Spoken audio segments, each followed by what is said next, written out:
নতুন ও ভিন্ন চমকে মাতিয়ে রাখছেন দুই বাংলাকে। আলোচনা কিংবা সমালোচনা কোনো কিছুতেই পিছপা হন না তিনি, কাজটাকেই বড় করে দেখেন। এতক্ষণে নিশ্চয়ই বুঝতে পেরেছেন বলছি অভিনেত্রী জয়া আহসানের কথা।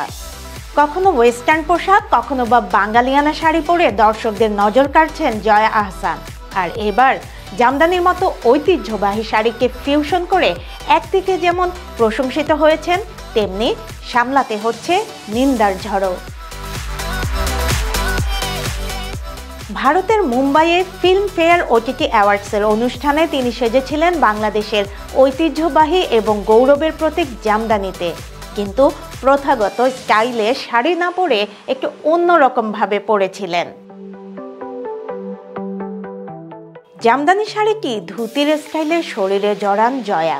সেই ছবি সোশ্যাল মিডিয়াতে আসার পরপরই নেটিজেনদের মধ্যে শুরু হয় নানা আলোচনা ও সমালোচনা। এই অভিনেত্রী যেভাবে জামদানি শাড়ি পরেছেন, অনেকেই তার প্রশংসা করেছেন।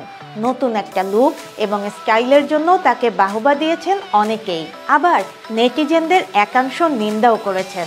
একাধিকজন মন্তব্য করেছেন যে জামদানির ঐতিহ্যকে নষ্ট করে দিয়েছেন জয়া। অনেকেই বলেছেন জামদানির 12টা বাজিয়েছেন জয়া। কিন্তু এসব সমালোচনা খুব একটা গায়ে মাখাননি এই অভিনেত্রী।